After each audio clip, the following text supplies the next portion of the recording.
Hola, buenas tardes. Entiendo que se me ve y se me escucha. Ok.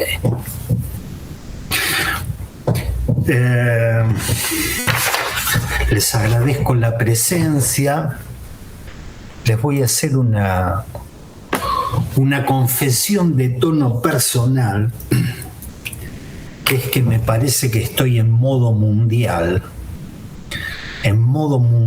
de fútbol, porque todo lo que no tiene que ver con eso me parece un poco insulso, un poco descolorido, carente de emociones. Hasta hace una semana atrás, por ejemplo, los caboverdianos me habían dado siempre cierta satisfacción por el lado de la música, por el lado de las mornas de Cesárea Évora, que escucho hace décadas, ¿no? Toda esa música de puerto, ¿no? El fado portugués, las mornas caboverdianas. Y ahora realmente me dieron cualquier cosa menos satisfacción, me hicieron sufrir con mucho. Lo mismo los egipcios, y resulta que comparado con ese tipo de emociones, siento que lo que tengo que transmitirles es verdaderamente una cosa árida y sin ningún tipo de entusiasmo ni motivación. Me consuelo pensando que es un tema por el que tenemos que pasar, aunque sea medio un embole. Estaba releyendo un poco lo que tenía para trabajar con ustedes hoy y me parecía medio un embole, medio un aburrimiento. Pero lo teníamos que trabajar porque es ni más ni menos que una nueva concepción del saber del inconsciente, ¿no? Venimos haciendo este recorrido, o por lo menos sobrevolando el recorrido de cómo se puede pensar en nuestra clínica el saber del inconsciente en términos de cadena significante, todas esas cuestiones que trabajábamos con la lingüística. En términos de discurso, cómo se puede pensar el inconsciente como un discurso, es algo diferente. O cómo se lo puede trabajar con la escritura.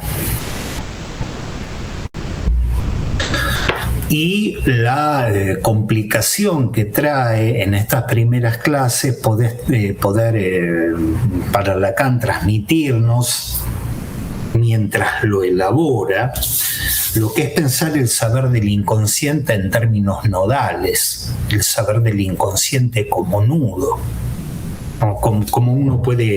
Cómo Lacan puede transmitir esto y cómo lo tenemos que seguir. Entonces, vamos a hoy, tal vez un poco áridamente, como la mayoría del territorio de Egipto, ya que la quedó en la cabeza todo este tema de ayer a la noche, ¿no? No todo el territorio, pero una mayoría.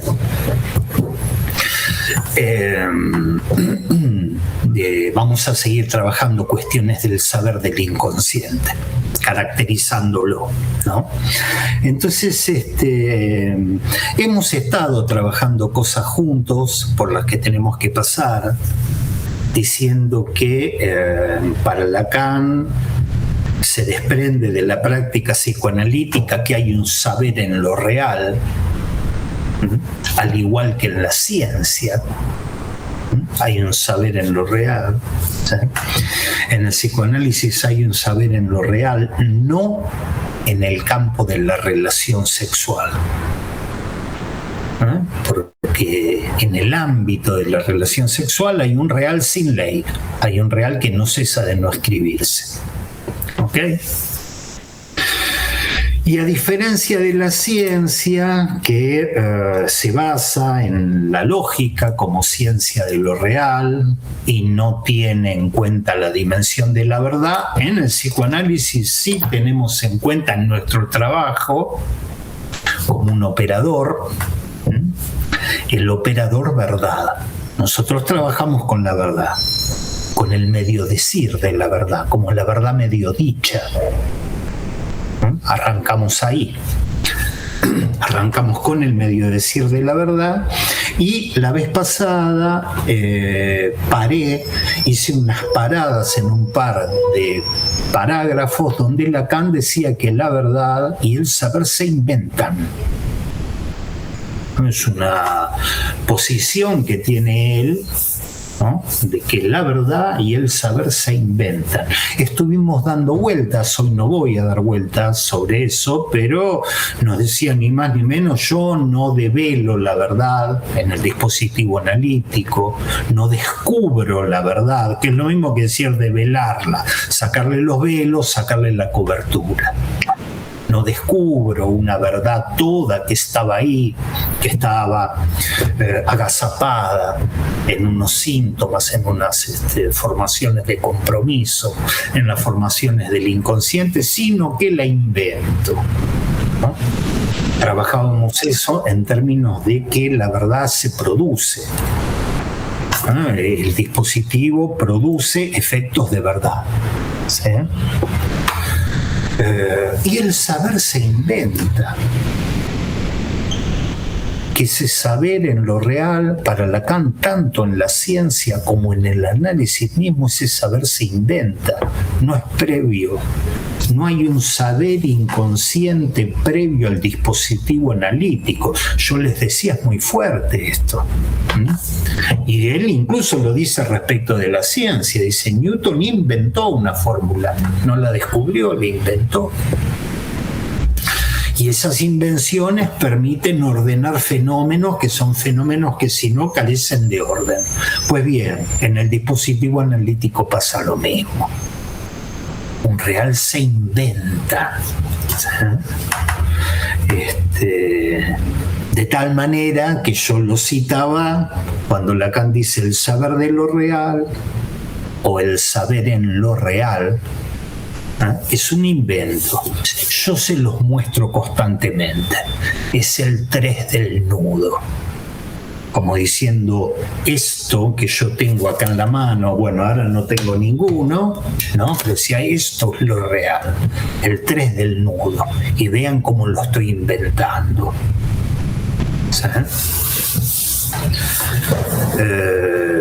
De tal manera que les decía que en el dispositivo analítico lo real es el resultado de una invención propiciada por el trabajo analítico, por el trabajo del medio decir de la verdad. ¿Sí? Lo real es una invención propiciada por el trabajo analítico en la medida en que es un trabajo que se produce en el medio decir de la verdad. ¿Sí? Y Lacan nos decía que hay que inventar un saber real. Es un invento, ¿sí? Un saber real. Decía, no alcanza con que en un dispositivo aparezcan verdades, aparezcan medio verdades.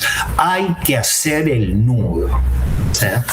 Yo lo repasaba porque lo dice un par de veces y no escuché las grabaciones, pero es el tipo de momentos en que se cuelga diciendo el folfer, como en el seminario 19 gritaba Yadlan, hay de lo uno.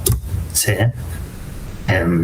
Estas transcripciones que tenemos se pierde ese patos, ¿no? Hay que hacer el nudo. En un dispositivo hay que hacer el nudo y eso implica una invención propiciada por el trabajo analítico. ¿Sí? No alcanza el folfer, hay que hacerlo ese nudo. Hay que inventar, hay que anudar una serie de vecindades, de registros, constituyendo un saber que no estaba antes, ¿no? Hay que inventar, no dice el sujeto debe inventar, dice hay que inventar. Traigo esto porque lo vamos a ver ahora, que es un saber sin sujeto, no dice el sujeto tiene que inventar lo real, dice hay una invención ahí en el dispositivo. ¿Hecha de qué? De vecindades de diferentes registros. Razón por la cual cuando nosotros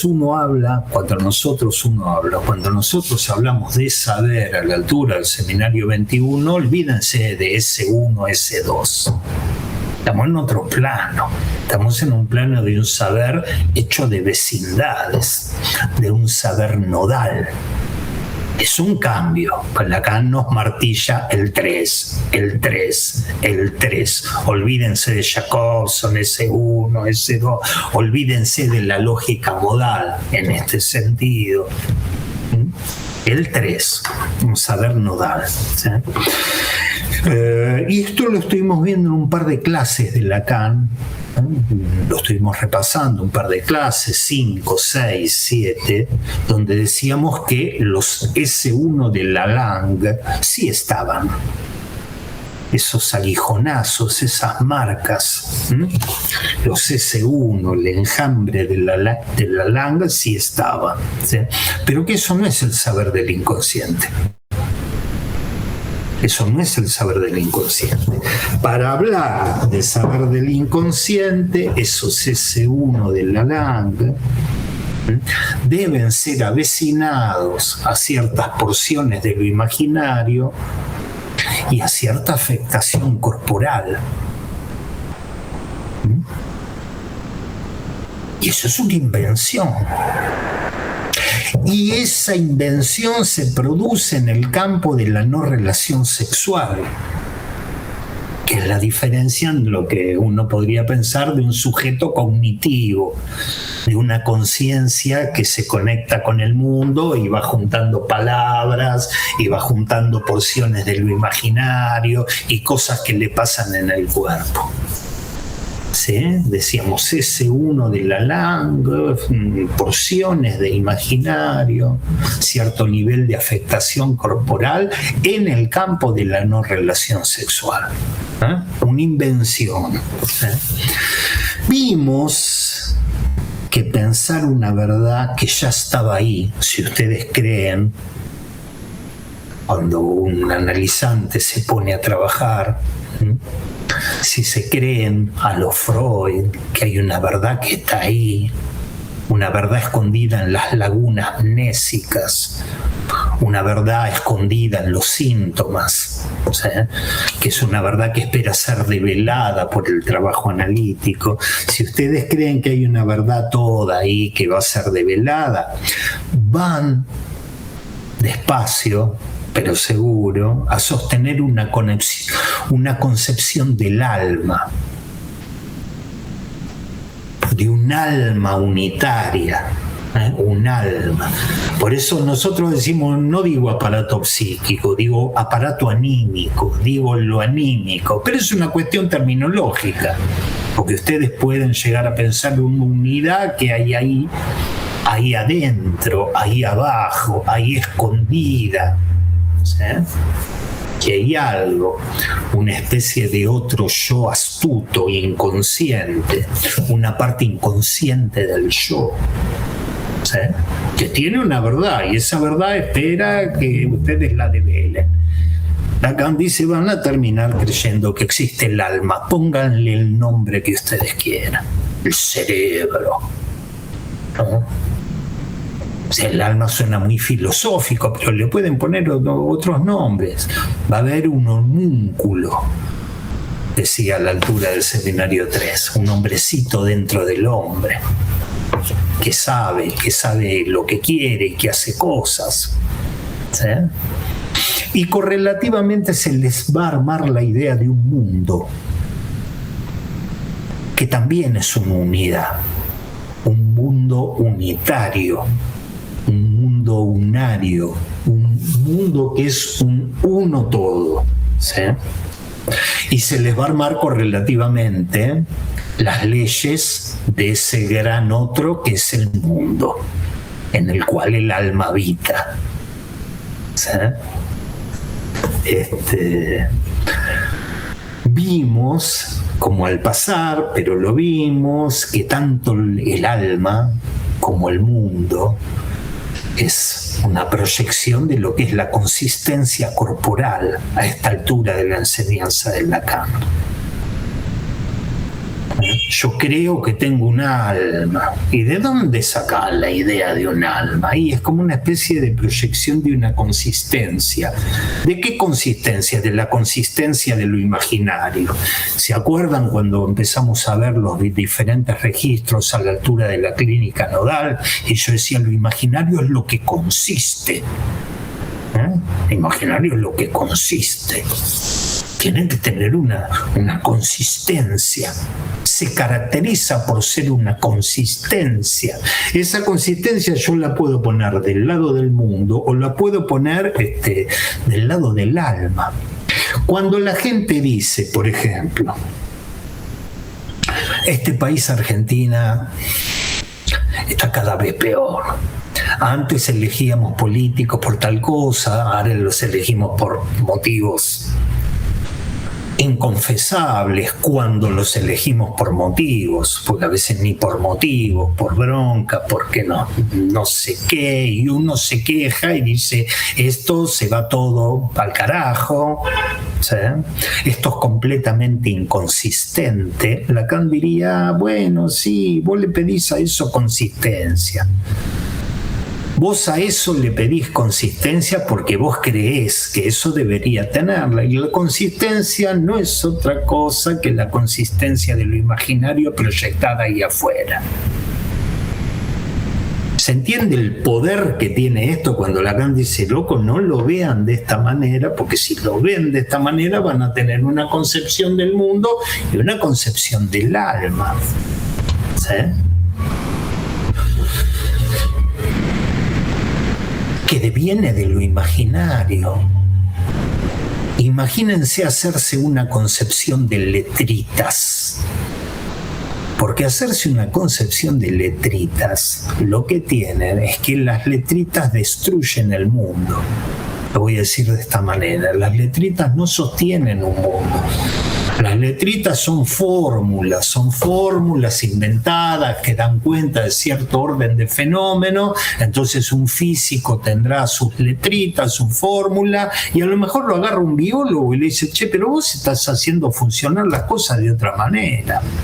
Porque mis letritas y mis fórmulas no coinciden con las tuyas.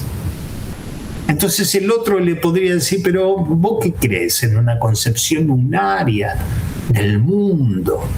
Yo tengo mis letritas y tengo física cuántica y esto, pero esto se aplica a la biología.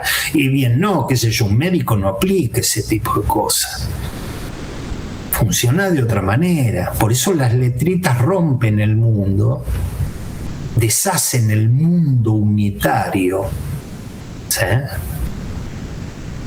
Estoy parafraseando esa frase del encuentro pasado que Lacan trabajaba, que la ciencia sin conciencia es la ruina del alma. Y Lacan decía, esto no tiene que ver con una moralina, la ciencia debe tener conciencia, sino las fórmulas de la ciencia arruinan el alma, sacan la idea del alma, rompen la idea del alma. ¿Sabes?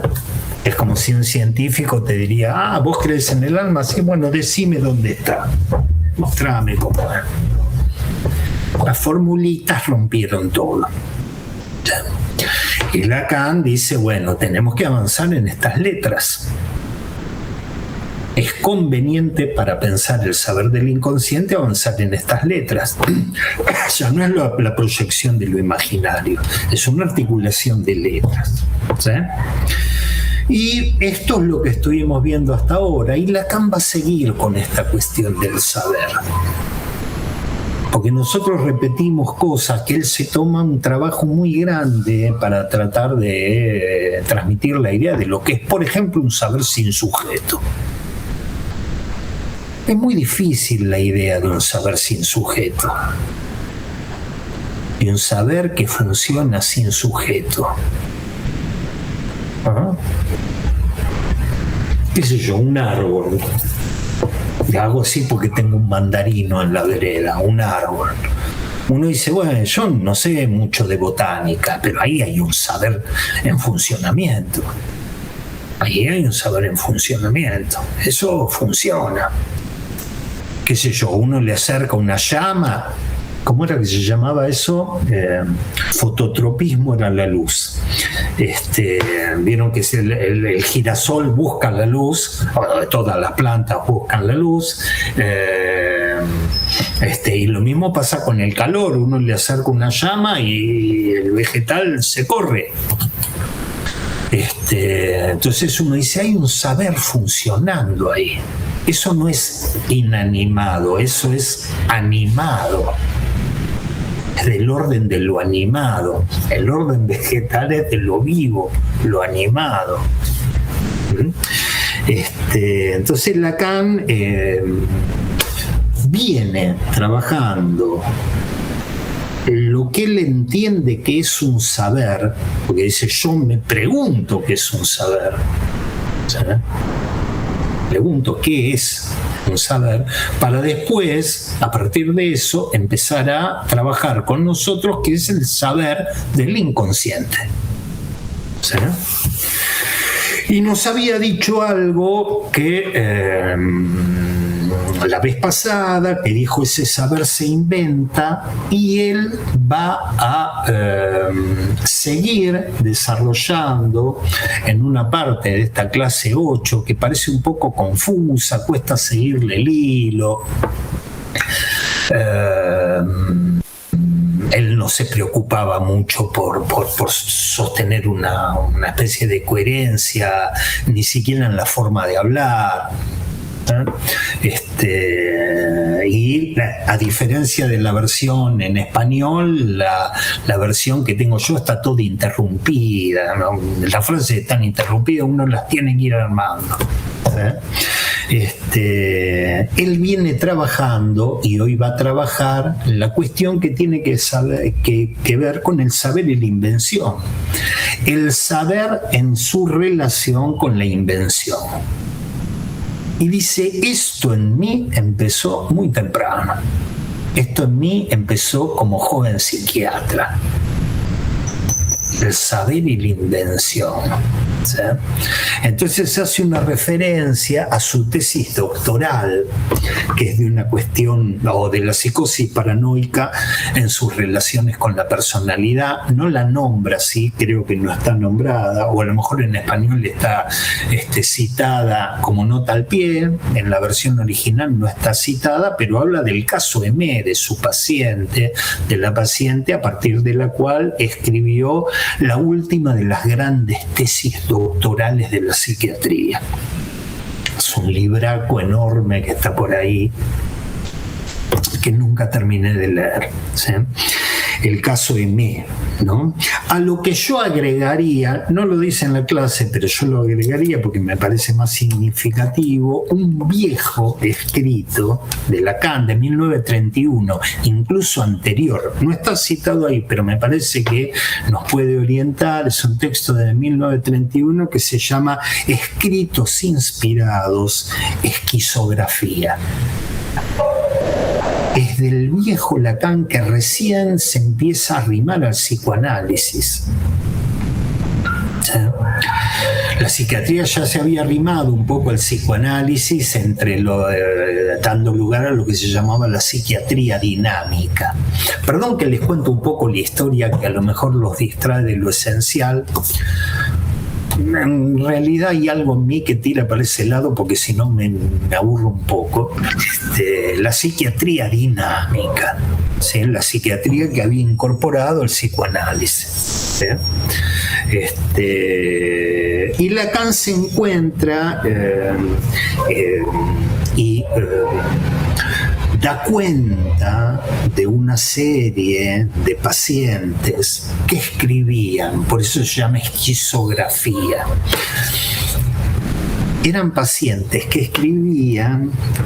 textos que ellos consideraban que les dictaban o les inspiraban una fuerza exterior a ellos. ¿Ah? Imagínense un paciente psiquiátrico que escribe textos, escribe y dice: esto me lo dictan las voces, esto me lo dictan, no soy yo. ¿Sí? Los que tengan formación en psiquiatría se deben acordar del aparato de influencia, ¿no? Como alguien dice: yo actúo, pero no soy yo el que actúa. Algo me hace que mueva los brazos y que articule palabras en mi boca, pero no soy yo. Pues bien, esto sí escribían. ¿Sí? Esto dio lugar en la literatura a un movimiento que tenía que ver con este estilo en el que se escribía, porque se escribía a partir de fenómenos elementales. ¿Sí?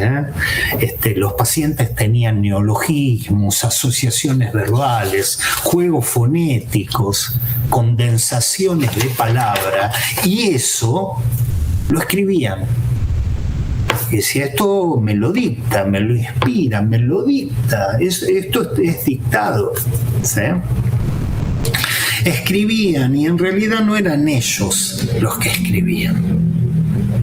Algo se los dicta. Algo se los dicta. Es un saber que eso inventa.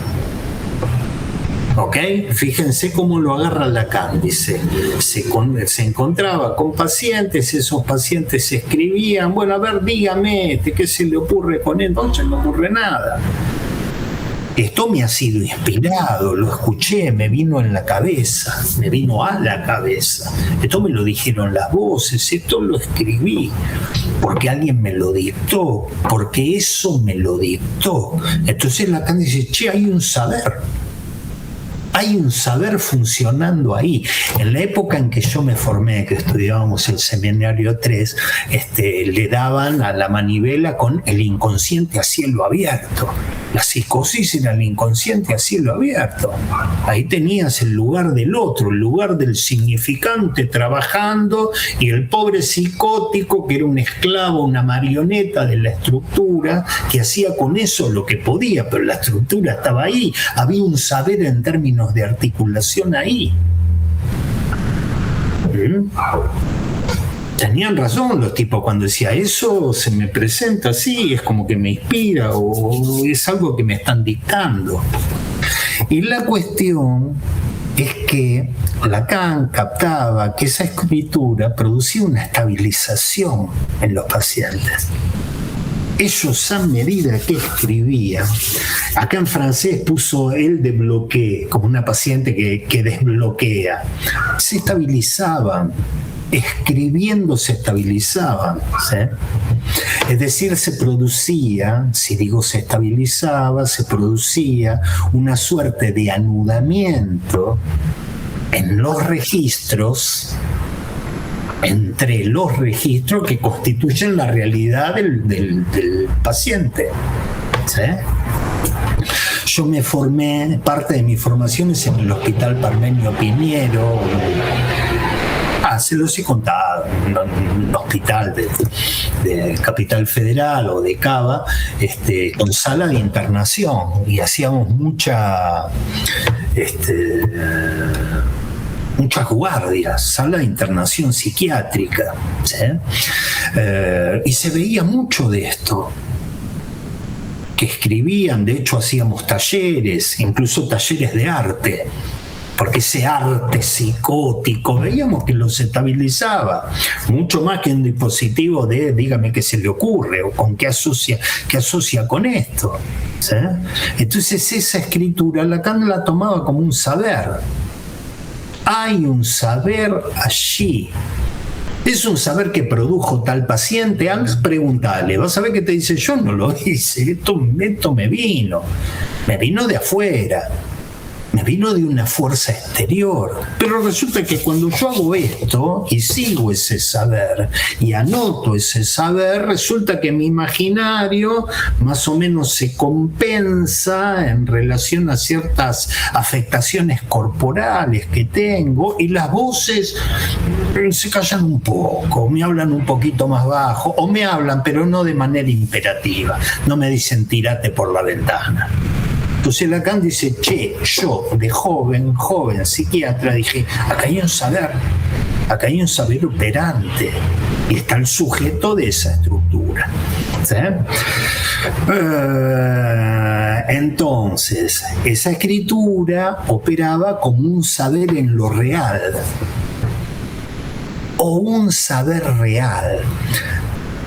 Yo muchas veces vengo siguiéndolo reglón por reglón, y a veces dice un saber en lo real, a veces dice un saber real, pero está bien si lo real es lo tres. Uno le podría decir, sí, está bien, un saber real, porque lo real es lo tres, es decir, es un saber que anudó lo tres. Si lo real es lo tres, decimos que ese saber anuda tres. ¿Sí? Y se trata de un saber sin sujeto, porque eso inventó, eso dictó. ¿Sí? Yo no tengo buena manera de decirlo, por eso lo maldigo, por eso lo digo mal. Lo digo mal, porque cuando digo eso inventó, ya estoy cayendo en la trampa, porque habría algo a lo que llamo eso, que es una especie de otro yo, una especie de otro yo muy astuto. En francés, très malin, es un otro yo muy astuto que sabe lo que hace y sabe lo que quiere hacer. ¿Sí? Esto es una lectura posible de Freud. Hay muchas partes donde en Freud se trata de esto. Recuerden, no estoy diciendo ninguna parte esencial, estoy haciendo una paráfrasis general. Cuando Freud dice, me cito a mí inventando a Freud, una instancia superior, diría Freud en alguna parte, sofocó tal contenido de pensamiento, pero ese contenido de pensamiento abrió su camino hacia la luz de forma disfrazada. Esto lo hemos leído en Freud en 45 textos. Una instancia superior a reprimir ese contenido, pero el contenido se abrió camino, se disfrazó con unas condensaciones, con unos desplazamientos y volvió a salir.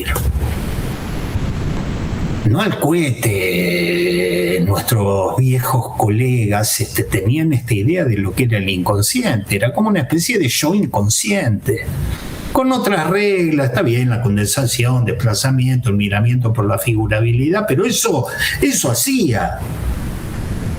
¿Sí? Eso hacía, ¿sí? Que uno cuando lee a Freud así dice qué astuto es el inconsciente, ¿no? Con algunas condensaciones y desplazamientos se las arregla para decir su verdad. Ya no estamos pensando un saber sin sujeto, le estamos poniendo el inconsciente. El inconsciente es alguien que sabe, él lo sabe y él lo hace escuchar su verdad en los síntomas. Es muy astuto. ¿Sí? Incluso, así como les decía, bueno, uno habla de lo anímico y dice ya no hago más psicología, pero resulta que puede estar haciendo perfectamente psicología aunque hable del alma.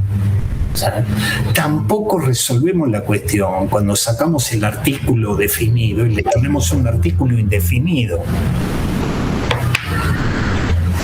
Cuando decimos lo inconsciente, porque como lo inconsciente es más indefinido, no me estoy haciendo la idea de un sujeto de ese saber. Mentira, te la estás haciendo con una manera de hablar un poco más cuidada, pero también el inconsciente se las arregla para. Por eso digo, es difícil, cuando uno agarra y dice es un saber sin sujeto. Lacan dice, che, vale la pena que empecemos a pensar esto. Vale la pena. trabajar, que es un saber sin sujeto, ¿sí?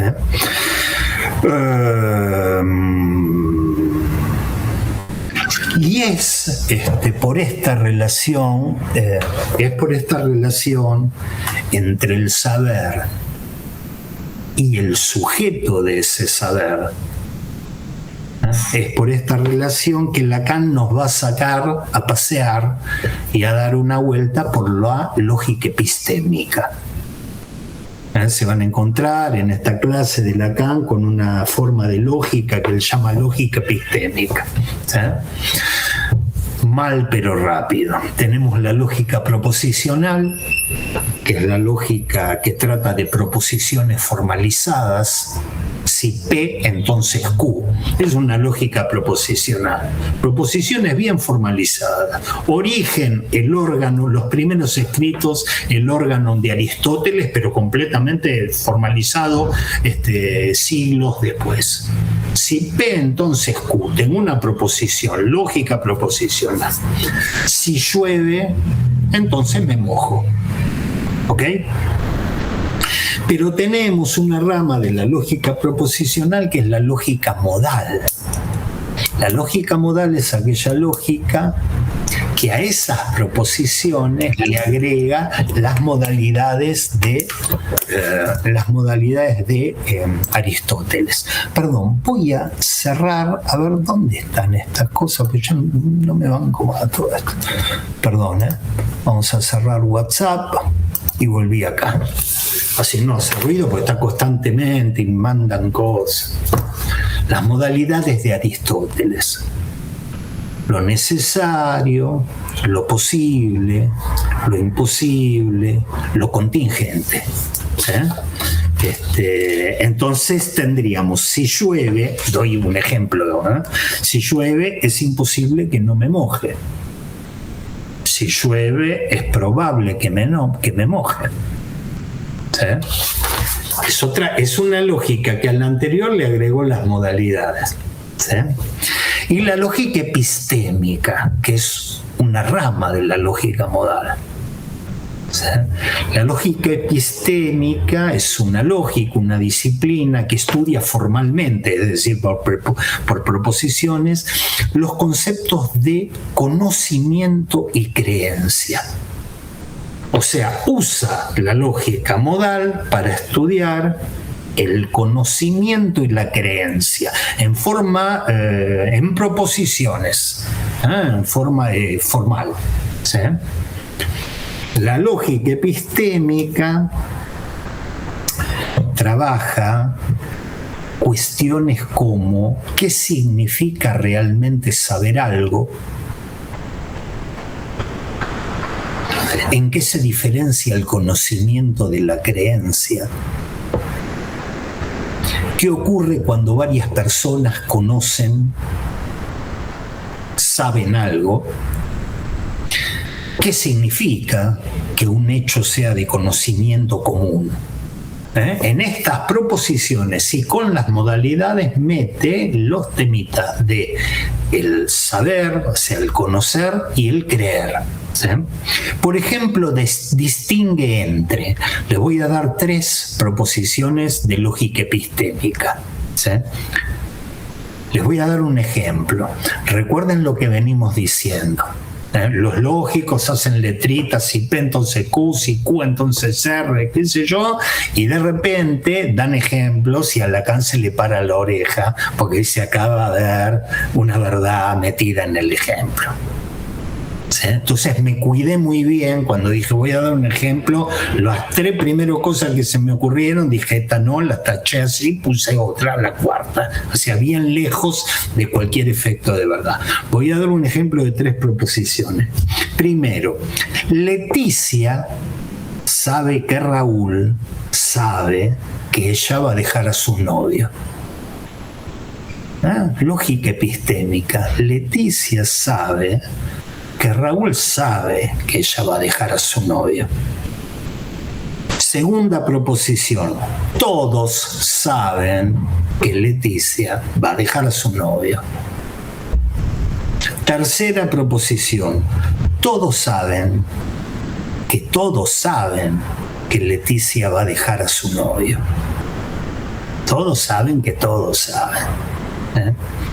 Estas afirmaciones no son equivalentes desde el punto de vista de la lógica epistémica. ¿Se entiende qué nivel de sutileza que tiene? ¿Sí? Todos saben que Leticia va a dejar al... Está bien, todos saben, pero todos saben que todos saben, porque es diferente. Es una cosa diferente. Bueno, la lógica epistémica se ocupa de esta cosa y Lacan nos saca a pasear por ahí. ¿Sí?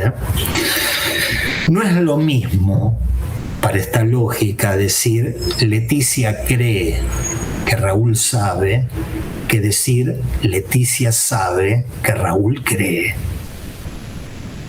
No es lo mismo. ¿Sí? Ahora bien, yo les avisé que esto iba a ser un embole terrible. Si quieren, cortamos acá, dejamos acá y volvemos a ver el partido con Egipto. Y volvemos a ver la última parte del partido con Egipto. Es un embole, pero bueno, es lo que hay. ¿Sí? En sus proposiciones, en las proposiciones de la lógica epistémica, el agente, que es el que sabe o el que cree, en esta proposición es el agente, se escribe con A minúscula, con la letra A minúscula. En francés es petit a. ¿Vieron cuando se habla del objeto petit a? Es el objeto A minúscula. Pasa que, bueno, acá en Argentina lo hemos llamado petit a. Petit es minúscula en francés. Entonces, el agente de las proposiciones de la lógica epistémica se escribe con una A. Entonces, Lacan se pone a bromear. Y dice, bueno, esta es la A de ellos, pero no es la A nuestra, de la cual el sujeto es el efecto de división. Digo, pues si uno no encuadra un poquito estas bromas de Lacan o estos chistes, ya se va perdiendo en el texto cuando el tipo va derecho a algún lugar o cuando se pone a dar una vueltita. ¿Sí? Ahora bien, hay dos cuestiones básicas de la lógica epistémica que les quiero transmitir. Uno, siempre que se trata de saber, para la lógica epistémica tiene que ser un saber verdadero.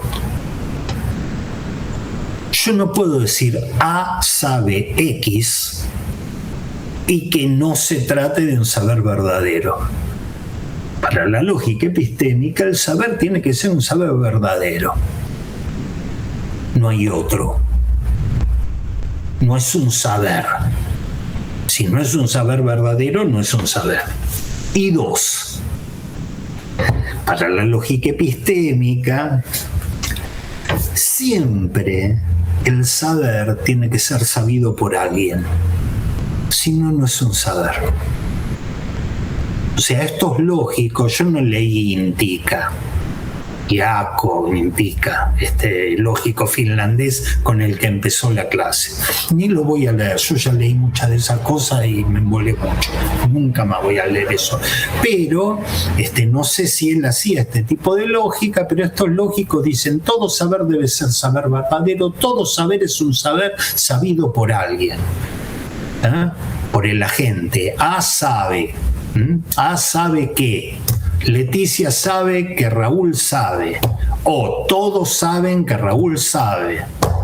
¿Me explico? El saber tiene que ser un saber sabido por alguien, por definición, y verdadero.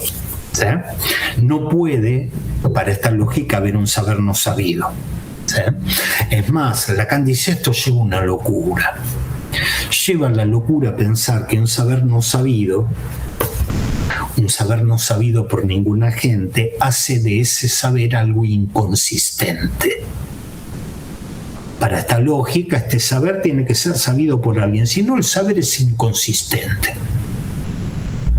Un lógico de estos diría: bueno, el árbol, qué sé yo, el árbol no parece tener un centro, una especie de conciencia. sea que la trates como la parte más desarrollada del aparato nervioso, o sea que la trates como trata el psicoanálisis, la conciencia, como un fantasma escópico. El árbol parece que esa cosa no la tiene. Entonces este saber del árbol, este saber que habita en el árbol o en la planta, sería un saber inconsistente. Lacan dice, esto es una locura. O sea, página 40. Dice ahí. Entonces, para los autores de la lógica epistémica, todo saber debe ser sabido y debe ser verdadero. Nada más lejos que el psicoanálisis. O sea, Lacan nos saca a pasear por ahí para decir, miren las boludeces que dicen. Lo dice como psicoanalista. Desde el psicoanálisis, respecto del saber inconsciente, en cambio, y ahora lo voy a decir como una especie de cortocircuito, para señalar bien la diferencia. Para estos lógicos que estudian el saber, ¿sí? El saber debe ser sabido y debe ser un saber verdadero. Para el psicoanálisis, en cambio, con Lacan, y vamos a tener mucho de esto en el seminario 21, a lo mejor nos cansemos y pasemos a otra cosa porque nos va a aburrir con esto, pero vamos a tener mucho. El saber inconsciente, cuando trabajamos el saber inconsciente, vamos en la dirección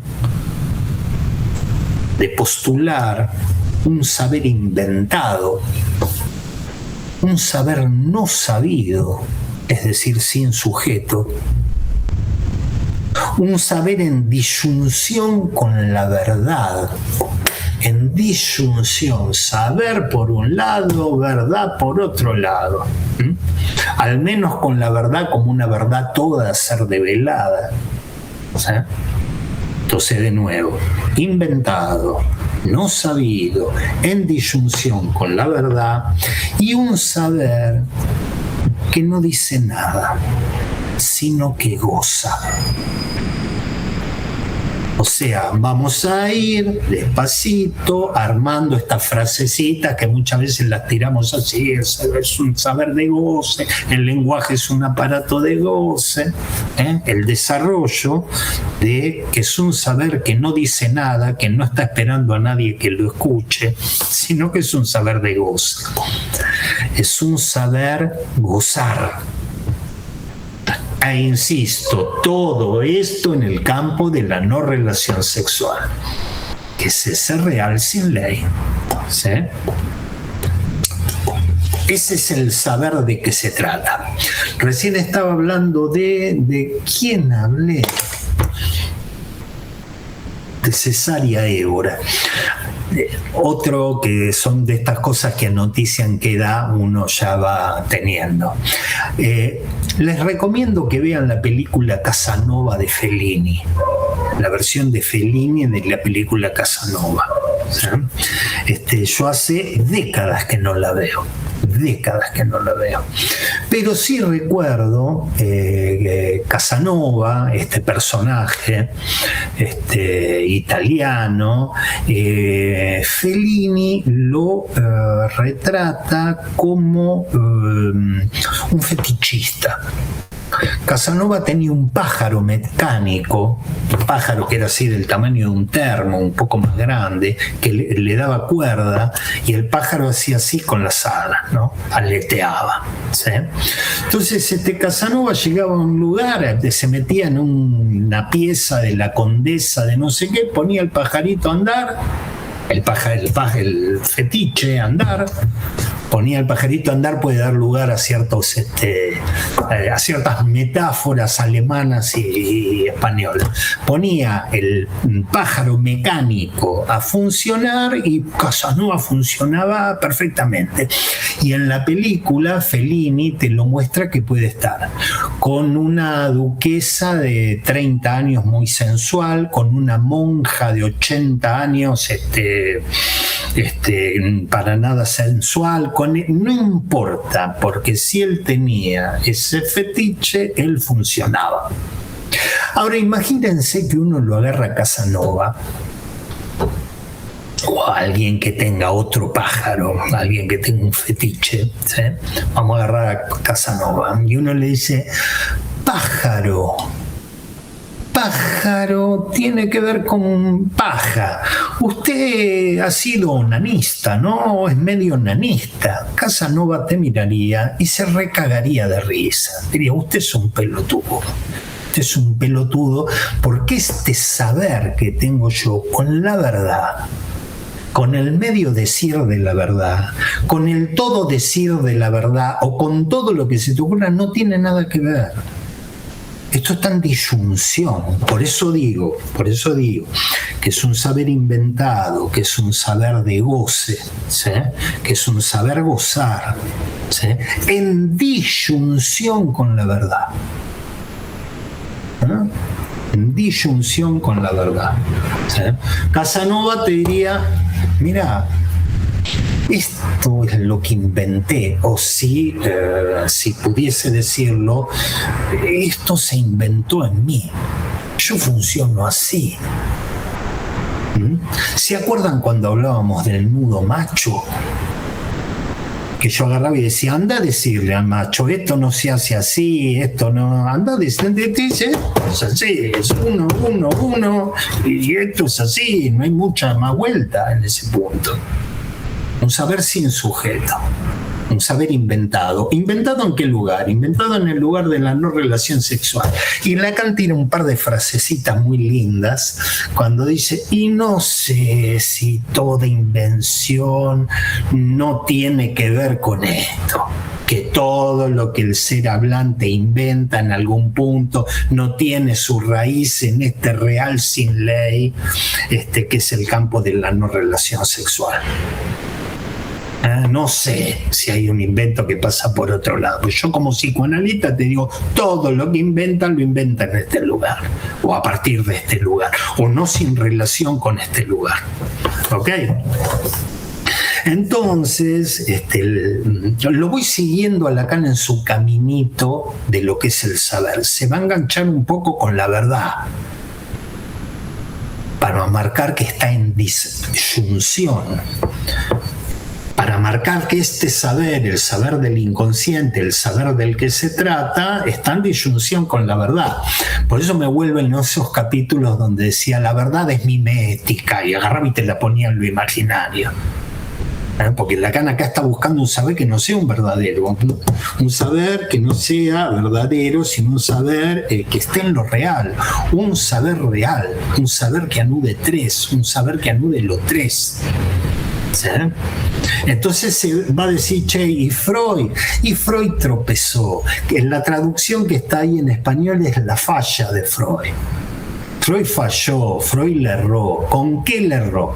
Y Freud le erró porque Freud creía que el inconsciente, lo que venía del inconsciente, tenía intrínsecamente un valor de verdad. ¿No? Que el inconsciente no mentía.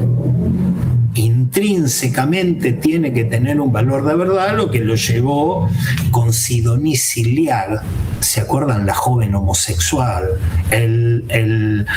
la inquietud que le agarra a Freud cuando ella agarra y dice, ay, soñé, vamos a suponer, porque Freud no lo cuenta, soñé que conocía no sé quién, un señor, y entonces él me daba regalos que yo agarraba entre mis brazos y los regalos crecían, y entonces yo estaba con los regalos y con el señor, y Freud dice, esta es una trucha, este sueño es una truchada, este sueño es una mentira, porque me está diciendo de manera transformada que se va a alargar con la cocotte, va a alargar con la mina esta, se va a acercar a un hombre, va a adoptar su lugar de mujer, que es su lugar de madre. Entonces él le va a dar regalos que son los hijos y ella se va a quedar con los hijos con él. Freud dice, este sueño es una truchada, no lo creo, es una mentira.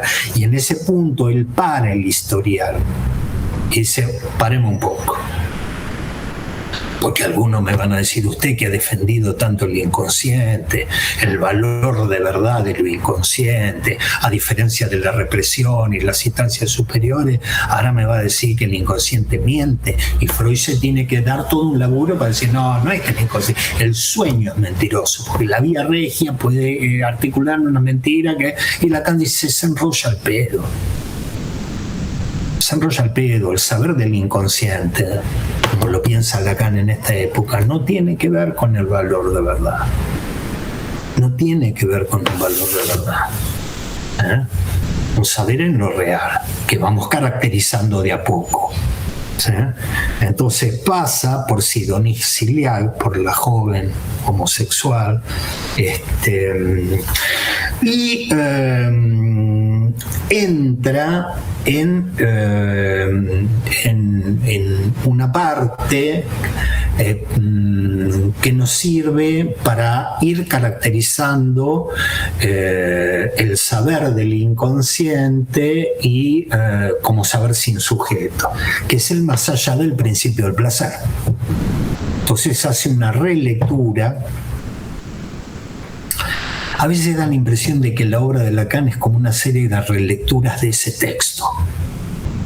¿Sí? Porque todo el principio, la interpretación de los sueños, toda esa cosa significante, la lingüística ya se la había dado.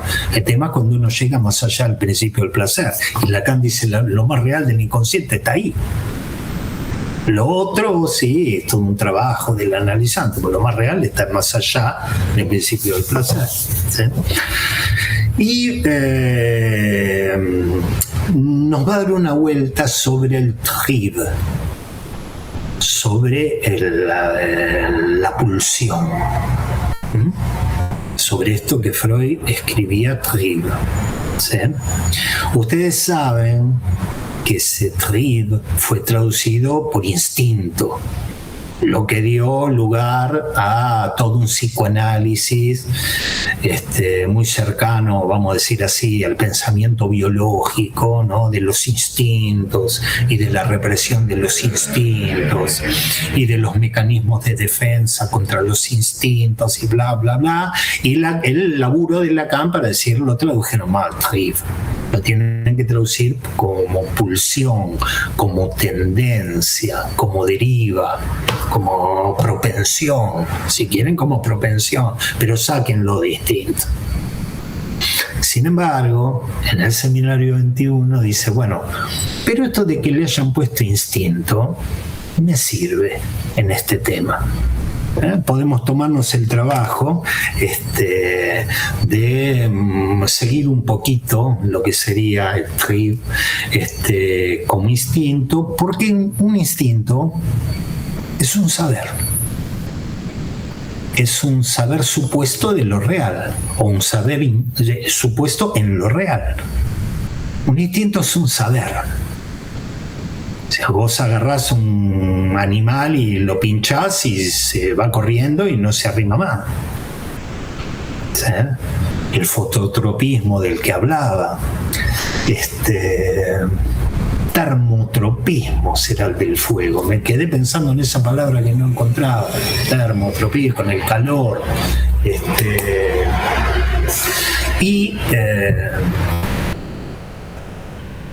¿Por qué no encontraba termotropismo? Tal vez no lo encontraba porque se rompió el radiador del consultorio y alguien me dijo algo parecido a este consultorio es una morgue.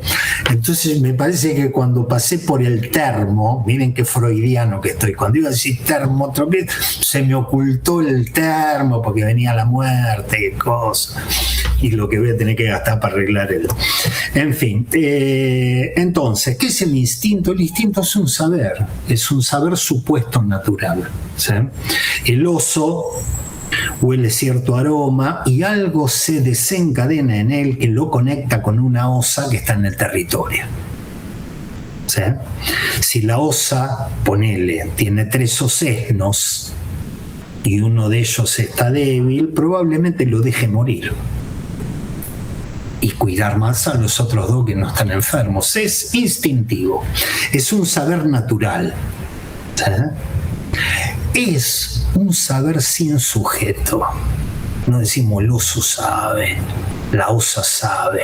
La prueba de esto, porque no nos da para decir el oso, la osa sabe que mejor que muera uno y que vivan dos, y no, la prueba de esto es que nosotros le inventamos un sujeto a ese saber. Decimos, qué sabia es la naturaleza. ¿Cómo la naturaleza es sabia? ¿Se acuerdan lo que dije? Van a crear un mundo. Oh, que la sabiduría infinita de Dios, porque vos fíjate cómo Dios hace que si hay tres, si hay uno, y entonces antes que mueran los tres, que mueran uno y que se salve, le vamos a poner un sujeto al saber. Siempre esta dificultad, ponerle un sujeto, aunque sea Dios, aunque sea la naturaleza, aunque sean las leyes del bioma. Pues decimos en el universo o en la Tierra hay un bioma y hay leyes que por esto, por aquello. Siempre hay alguien que sabe, qué sabio es el bioma. ¿Sí? En este terreno, en el terreno de que Lacan nos va llevando, dice, miren lo que es un instinto. Un instinto es un saber. Ahí hay un saber. ¿Sí? En este terreno vale la pena pensar el instinto como saber en un punto muy particular, que es el punto de la pulsión de muerte, o el instinto de muerte.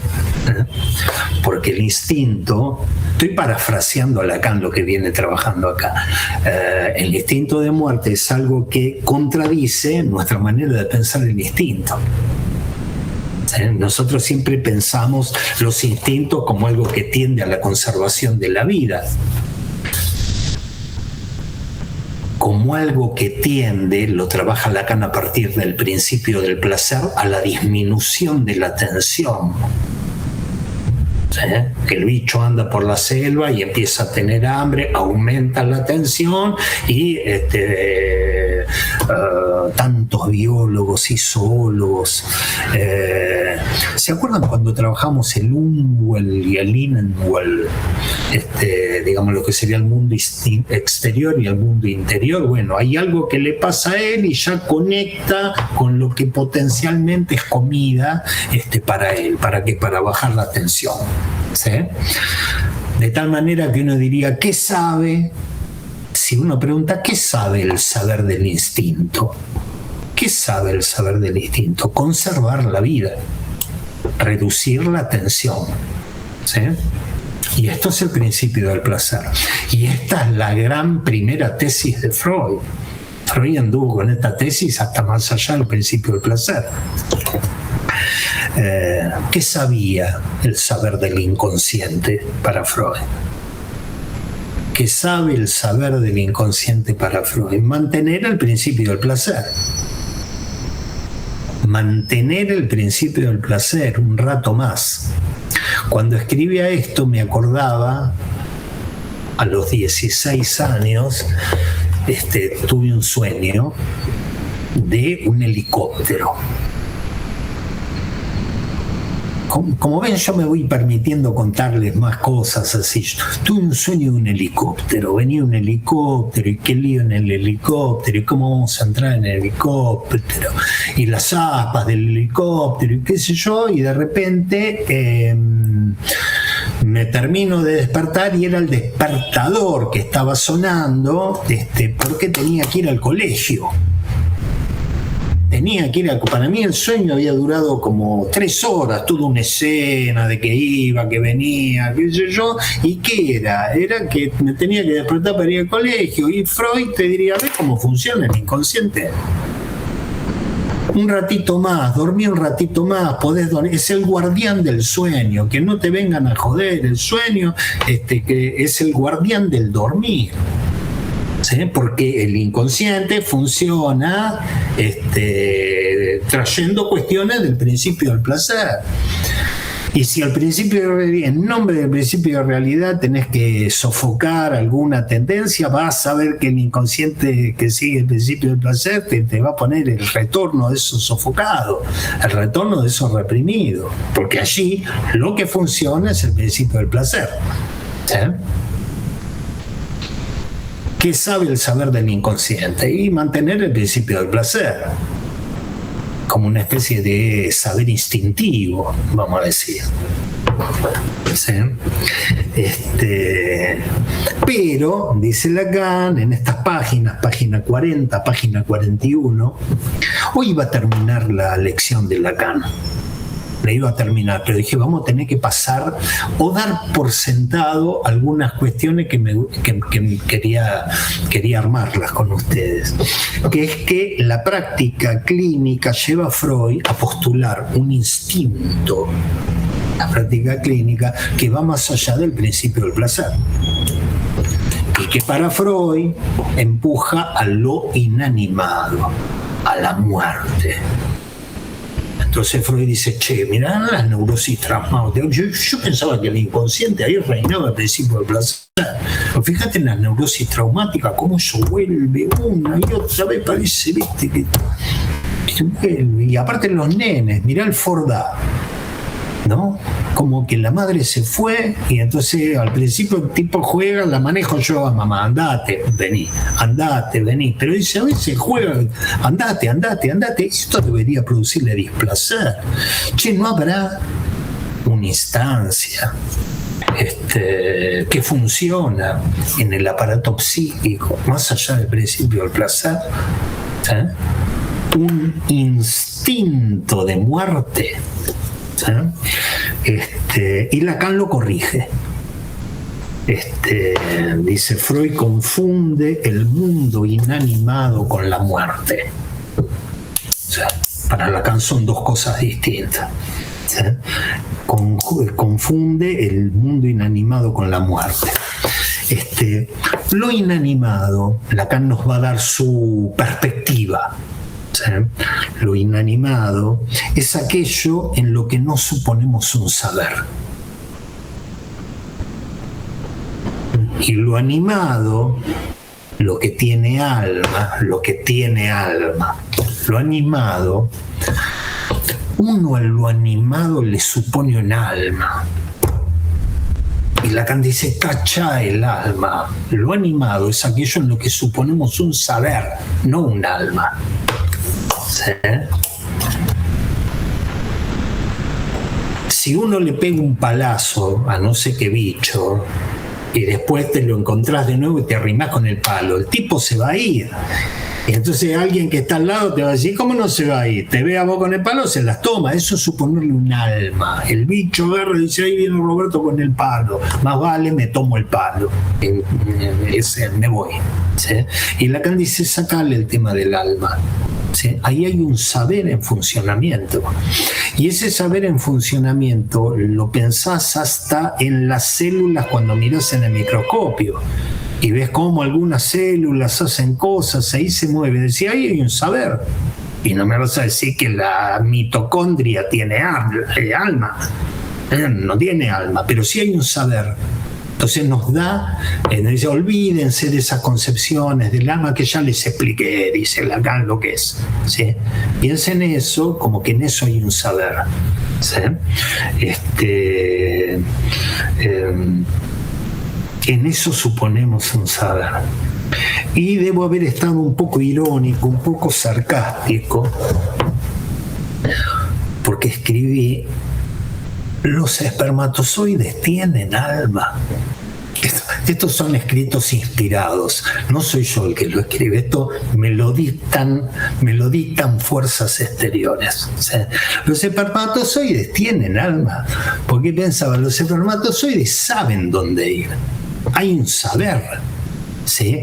Lacan diría, obvio, hay un saber en lo real, todos van para allá, no es que aparecen y dicen, bueno, ¿para dónde vamos? Y algunos dicen, bueno, vamos para acá, vamos para allá. No, o sea, los tipos aparecen y van todos para el mismo lado, o sea, hay un saber. Y Lacan te diría, sí, hay un saber en lo real. Lo que no quiere decir que tengan alma. Pues no sé cuántos miles o no sé cuántos espermatozoides hay. En fin, cambiemos de tema. Pero alma no tienen, y uno diría, sí hay un saber. ¿Sí? Sí hay un saber en eso. Supongo que me debe haber quedado algo de los caboverdianos, de los egipcios, y me quería entretenerme mientras escribía. Entonces, y en más allá del principio del placer, lectura de Lacan, en más allá del principio del placer, ¿de qué saber se trata? Y van a encontrar en la página 41, retomo. Veníamos hablando del instinto como un saber. Freud habla de instinto de muerte. ¿Sí? Así fue traducido. Si tomamos Triff como instinto. ¿De qué saber se trata? Y Lacan, página 41, dice: se trata del saber que produce una conjunción entre sexualidad y muerte. ¿Ah? Es un instinto, es un saber que parece que produce una conexión entre sexualidad y muerte. Y va a trabajar ambos términos. ¿Sí? El tema de la muerte, ¿a qué se refiere con la muerte? Y el tema de la sexualidad, ¿a qué se refiere con eso? ¿Sí? Pero dice, esto es la clínica. Freud llegó a postular esta cosa por la clínica, no por algunas lecturas que él tenía. ¿Sí? ¿Y cómo es la clínica? A grandes rasgos. Es un analizante que trabaja en el medio decir de la verdad, en el ámbito del medio decir de la verdad, hasta que llega un punto en que ese trabajo se traba, se diluye y aparece algo que repite. Esta es la clínica. Yo diría, y analizo, hasta que empieza a aparecer algo que repite. Ese algo, si uno toma instinto como saber, ese algo es un saber sin sujeto, y es un saber que no es ni verdadero ni falso. Verdadero y falso son categorías que se aplican a lo otro, al medio decir de la verdad, pero cuando alguien llegó a ese punto, Freud diría, acá se puso como una especie de saber que no tiene nada que ver con la verdad y con la falsedad. Es un saber real. Es un saber en lo real, propiciado por el trabajo analítico del medio de sí, de la verdad, todo, sí, pero esto, en este punto, no se deja trabajar por el otro de la verdad. No se deja trabajar por el saber en el lugar de la verdad. Decíamos cuando pensábamos en el inconsciente como discurso. Decíamos, es un S1 que no se deja trabajar por el saber en el lugar de la verdad. ¿Sí? Entonces, no tiene sujeto. No es ni verdadero ni falso. ¿Y qué sabe ese saber? Sabe unir sexo y muerte. ¿Sí? Sabe unir sexo y muerte. Empecemos con la muerte. Por eso Freud cita a Weissman, que Lacan también lo corrige, diciendo que Weissman siguió las ideas de Nussbaum, que fue también biólogo y zoólogo previo a Weissman, y que es el que diferenció, el primero en diferenciar células somáticas y células germinales. Que esto fue desarrollado por Weissman en la teoría del plasma germinal. ¿Se acuerdan? Hay unas células que son somáticas, esas se mueren, y está el plasma germinal, que ese es eterno. ¿Sí? Entonces, cuando uno habla de muerte, Lacan dice, hablamos de muerte en psicoanálisis, pero es una muerte muy especial, porque es una muerte de la que se habla cuando apareció la sexualidad. Cuando apareció la reproducción sexuada. cuando apareció la reproducción sexual, o sea que es un saber que hace una ligazón entre muerte y sexualidad. Apareció la reproducción sexuada, pues bien, apareció la muerte del individuo, ¿sí? Y esto, dice Lacan, no tiene nada que ver con lo inanimado, es otra cosa. Por eso cuando Freud decía la muerte, lo inanimado, Lacan dice, no, esto no tiene nada que ver con lo inanimado. ¿No? La reproducción sexuada con la muerte. Entonces ya la muerte es eso que empezamos a pensar como muerte a partir de su conjunción con la sexualidad.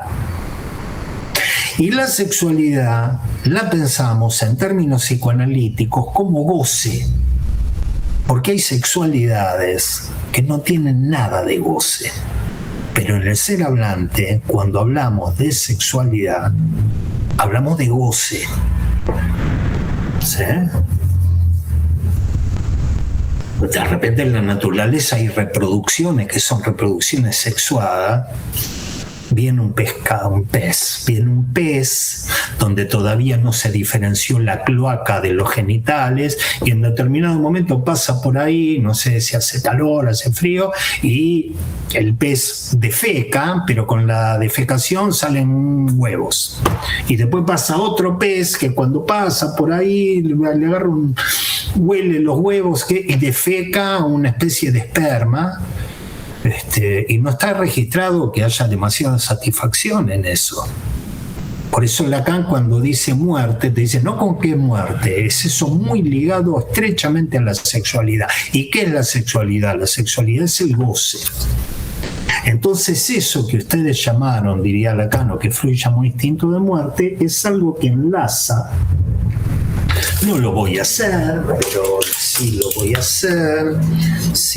hacer, para que veamos, digamos, de alguna manera, para tratar de pensar el saber del inconsciente, como es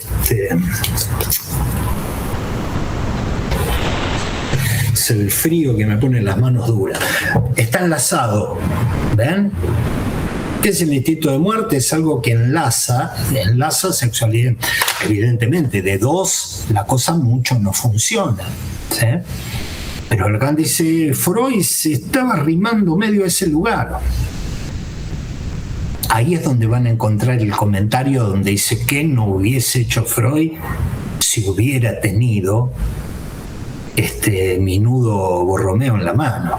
Diciendo, si vos hubieses tenido estas ideas, Freud, habrías dicho, hay un saber que enlaza, que avecina goce y muerte.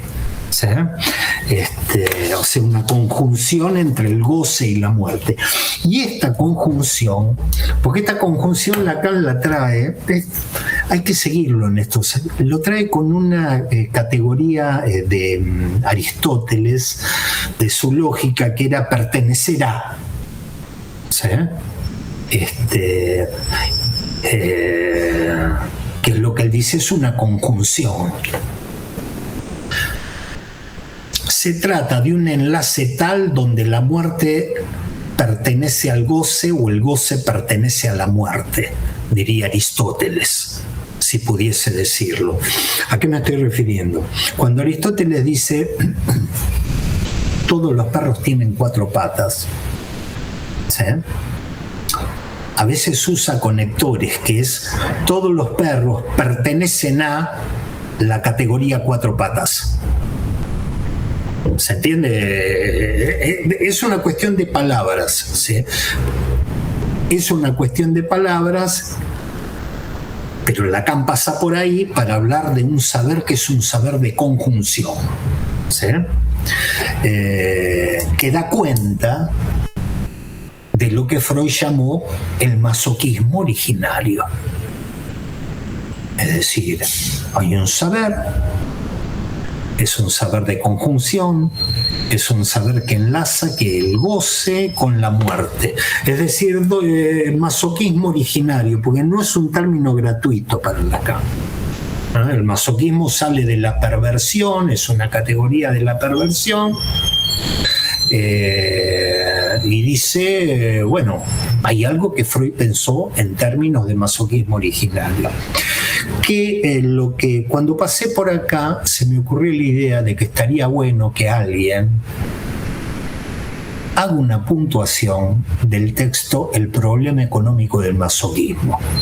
Me gustaría que alguno de ustedes, en alguna reunión, un quinto miércoles, que lo podemos trasladar a cualquier otro día, ¿sí?, nos haga una puntuación de ese texto, que es como un complemento de Más allá del principio del placer. El problema económico del masoquismo.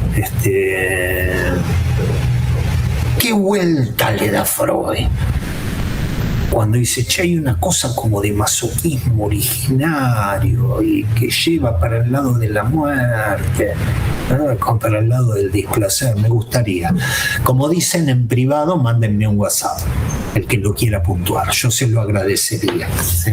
Y es en este punto, cuando está hablando de la conjunción entre goce y muerte, que nos trae la figura de Blocher-Masoch. Nos trae la figura de Leopold von Blocher-Masoch, porque ya van varias veces, en vez de decir Sacher-Masoch, digo Blocher-Masoch, Sacher-Masoch, Leopold von Sacher-Masoch, ¿no? La persona a quien se debe la categoría de masoquismo, ¿sí? Nos trae un ejemplo que es el ejemplo de Masoch y su saber inconsciente, su saber de goce, porque nos va a contar, página 41 por ahí, que Masoch, en el lugar de ausencia de escritura, en el lugar de este real sin ley, en el lugar de la no relación sexual, en el lugar de este agujero que en francés es trou, ¿sí? Y por eso Lacan juega y dice traumatisme, en el lugar del traumatismo, jugando con traumatismo y con agujero y dándonos lo que es la última teoría del trauma en Lacan, para el ser hablante. ¿Qué es el trauma? Que te tocaron, que tu tío, que tu abuela. El trauma para el ser hablante es la no relación sexual. Y dice, este muchacho, Leopoldo von Sacher-Masoch, después voy a buscar en la IA a ver quién es el otro, en ese lugar del traumatismo inventó un saber de goce, ¿sí? En ese lugar de la no relación sexual, eso en él inventó un saber de goce. Que venga una mujer con un tapado de piel y te haga sufrir. Y te haga sufrir. Van a encontrar una frasecita que puede pasar desapercibida porque no me gustó cómo estaba traducida. Búsquenla cuando Lacan dice el masoquismo, es que el masoquismo es un camelo, está traducido en español. Es que el masoquismo es un camelo, ¿sí? La expresión francesa es c'est du chiquet.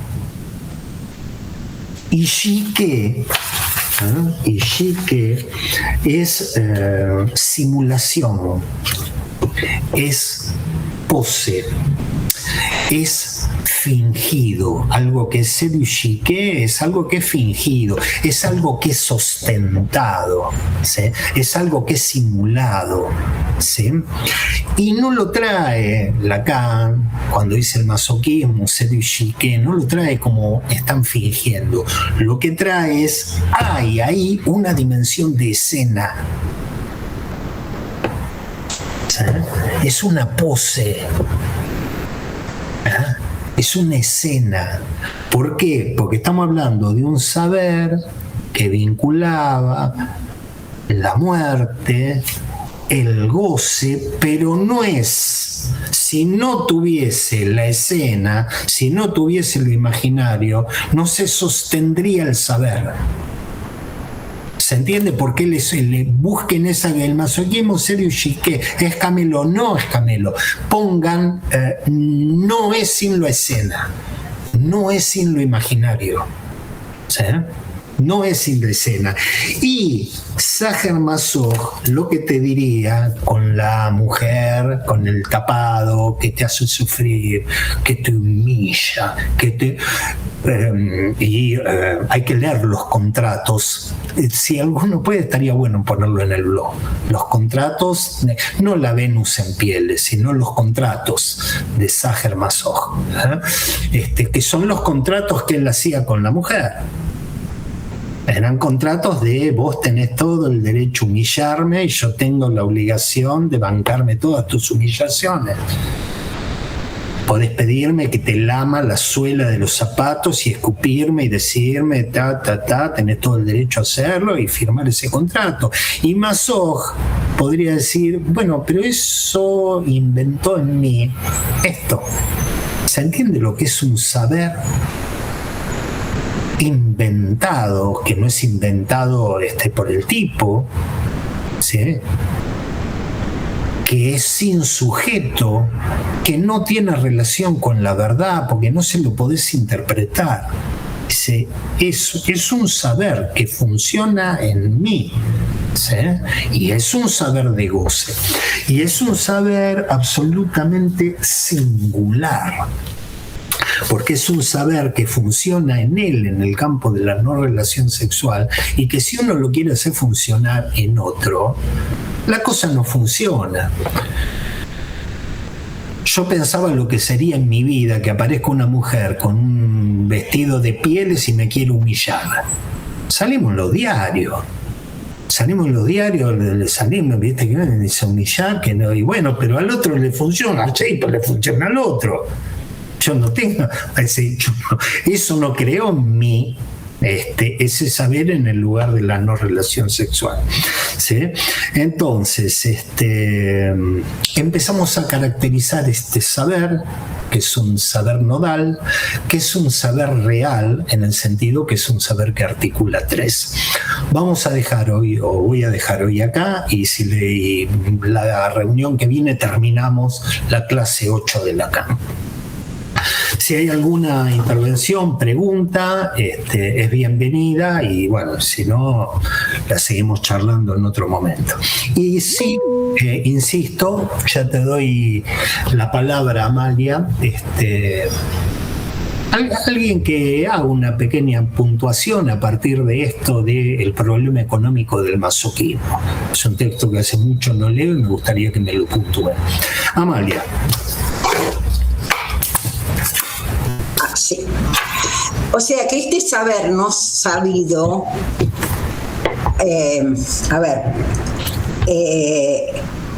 que digamos que no estaba en el principio, de alguna manera está en el principio, pero como no sabido, y que en el proceso analítico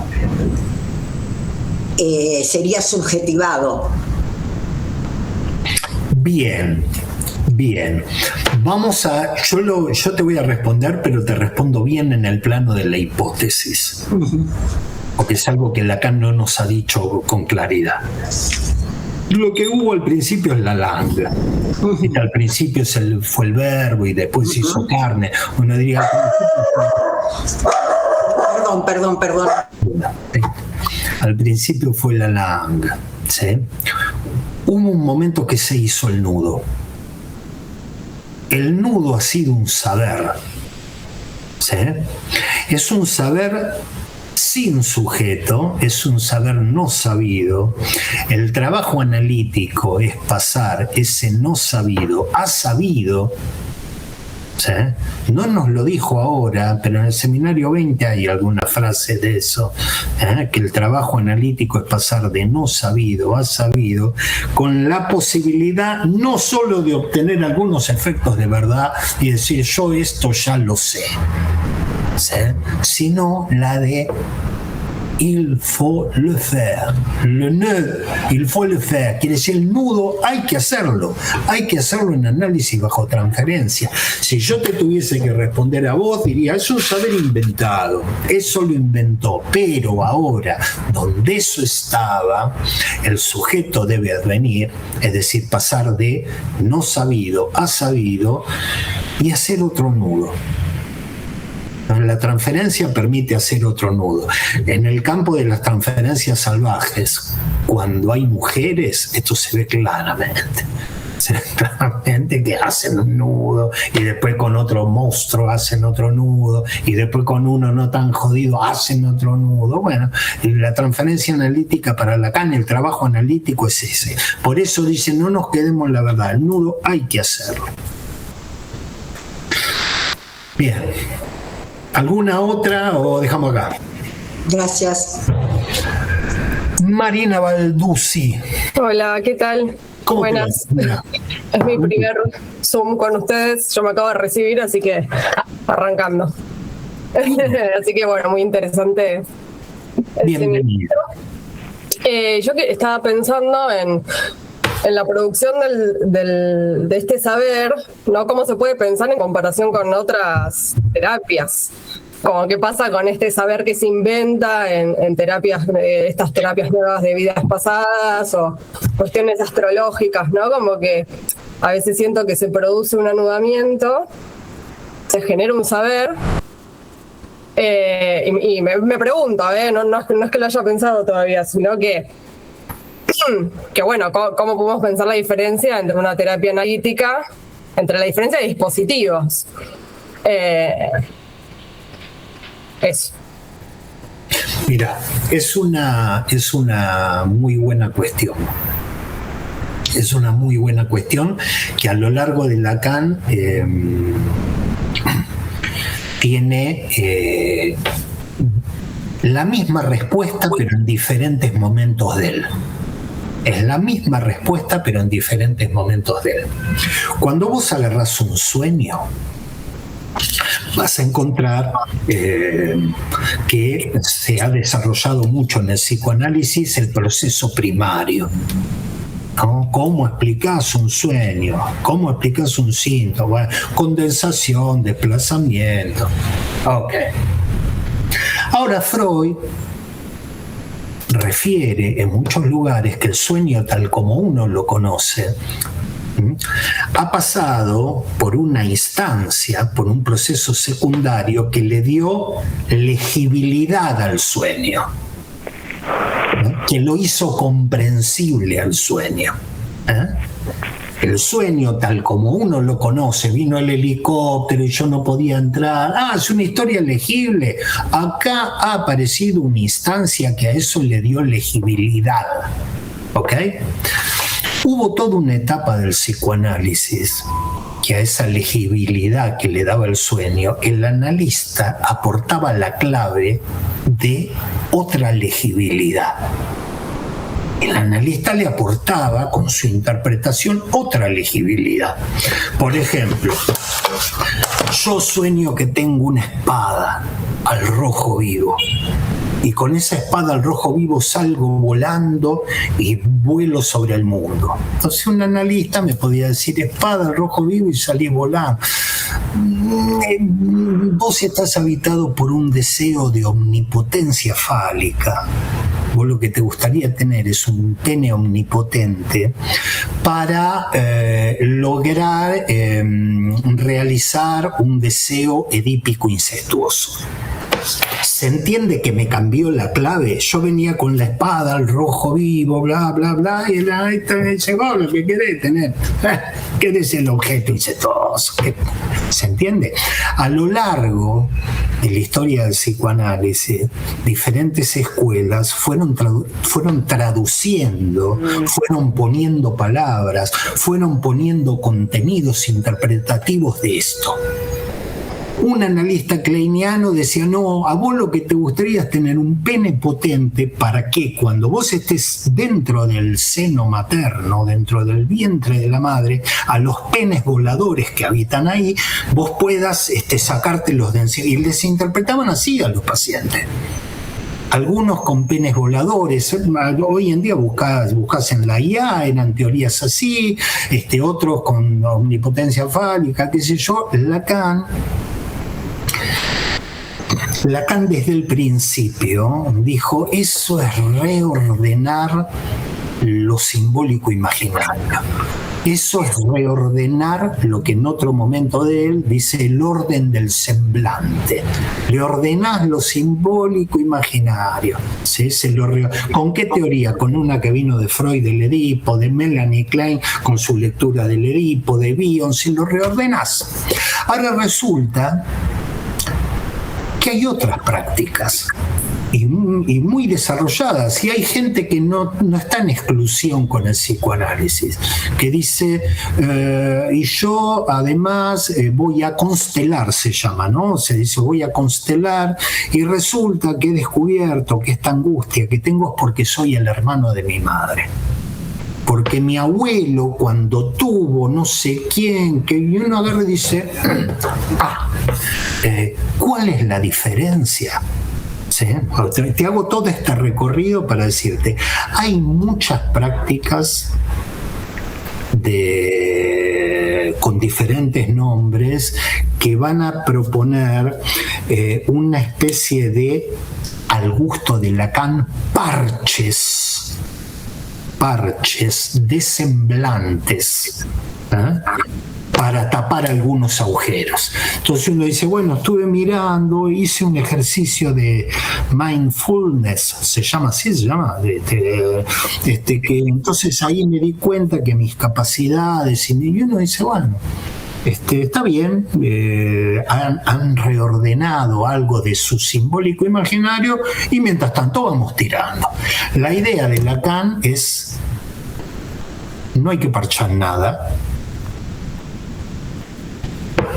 y el psicoanálisis te tiene que llevar derechito a lo que no anda.